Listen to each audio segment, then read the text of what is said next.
మత్తయి సువార్త 2వ అధ్యాయము 11వ వచనాన్ని చదువుకుందాం. తల్లి అయిన మరియను ఆ శిశువును చూచి సాగిలపడి ఆయనను పూజించి, జ్ఞానులు ఆయనను పూజించారు అని దేవుని వాక్యం సెలవిస్తా ఉన్నది. ఇంగ్లీష్ బైబిల్లో మనము చూసినట్లయితే they fell down and worshipped him అని వ్రాయబడి ఉంటుంది. వర్షిప్ చేయడం అంటే దేవుణ్ణి ఆరాధించడం. అసలు ఆరాధన అంటే ఏమిటి? ఆదికాండం 22వ అధ్యాయము 5వ వచనాన్ని చదువుకుందాం. తన పని వారితో, మీరు గాడిదతో ఇక్కడనే ఉండుడి, నేనును ఈ చిన్నవాడును అక్కడికి వెళ్ళి దేవునికి మొక్కి మరలా మీ యొద్దకు వచ్చేదమని చెప్పి. దేవునికి మొక్కి వస్తాం అక్కడ అన్నాడు కదా. అది ఇంగ్లీష్ బైబిల్లో మనం చూసినట్లయితే వర్షిప్ చేసి వస్తాను అని చెబుతూ ఉన్నాడు. దేవుణ్ణి వర్షిప్ చేయడం అంటే ఏమిటో చూద్దాం.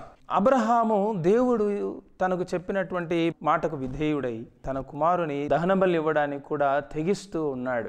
దేవుని కంటే ఎక్కువగా దేన్ని కూడా మనము ప్రేమించకుండా ఉండటయే నిజమైన ఆరాధన.